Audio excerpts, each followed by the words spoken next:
Hello there, Laura here.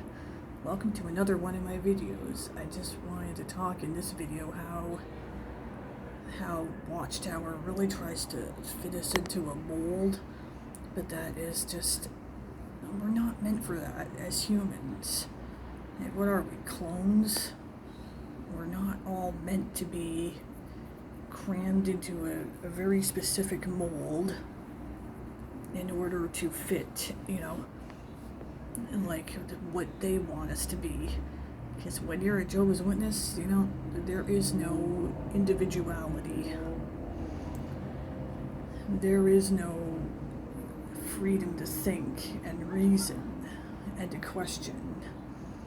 No, you got to stay within a box, stay within this little bubble that they put you in.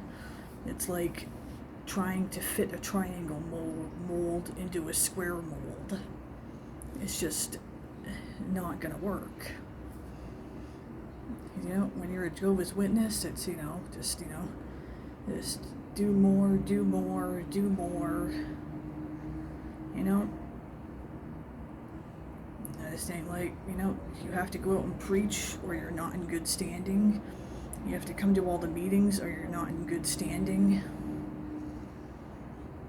You have to follow a very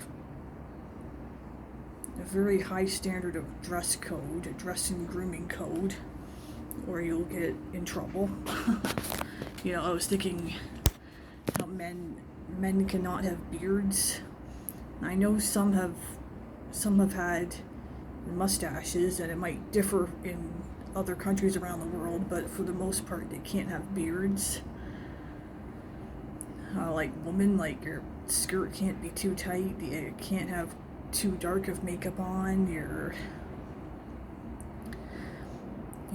couldn't go to the Kingdom Hall with your hair dyed purple or green or pink or blue, like there's even the hairstyles, and they all, there was a lot of Kingdom Halls and assemblies where, I felt like it's like I'm looking at a bunch of clones. There's no. And I realize the effect now. I'm realizing how much a negative effect it has on people's minds and brains when you're kept so restricted and isolated and in a mold like that. Because even the brain, don't question, don't think, only our Bible is the best, when you're a Jehovah's Witness, it doesn't work. And what do you really end up with? You end up with people who are just serve half-heartedly, or how many will admit that they served with a date in mind, just waiting for the end, and they're waiting for this new system that never seems to come, that never seems to really come, and so that they can truly be free, but you end up not living your life in the present, and it's sad. I've been, since leaving the Witnesses, I've been able to do even small things that you're not allowed to do when you are a witness. I'll give two examples. I have bought, I play bingo again now, each week, and for the first time in my life, I have voted in a national election. Yes, I am in my late 30s and I have voted for the first time. Well, the second time really, but this is my first time in a voting for, when it comes to the whole country, federal election. And it, even the small stuff like that, and it's, Like, I think, why do they keep their members in these molds? Like, really try to get them to put them in molds, even though, like, it's mentally painful, it's spiritually painful. You know, because they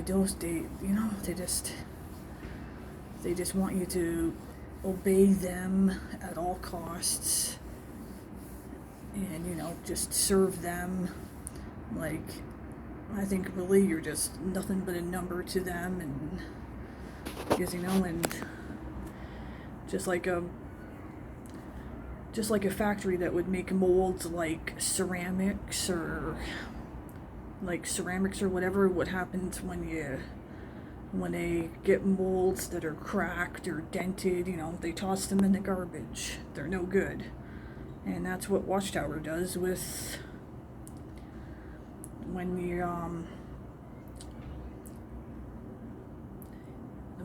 some members just refuse to keep squeezing themselves into a mold and they break that mold.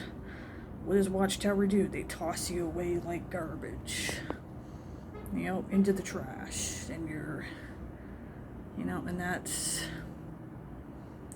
not right. That is cruel and just not right. We are human beings. It makes us who we are as individuals. It makes the world a much more fun and interesting and exciting place, and it ultimately helps the world around us to function better and to be at more peace and harmony when we have individuality. Do you think about how boring it would be if everybody was the same, like exactly the same? That'd be a pretty dull world. So that's all I wanted to bring out in this video. Thank you for watching. Please like and subscribe if you enjoy it, and I'll see you guys in the next one. Thank you. Bye.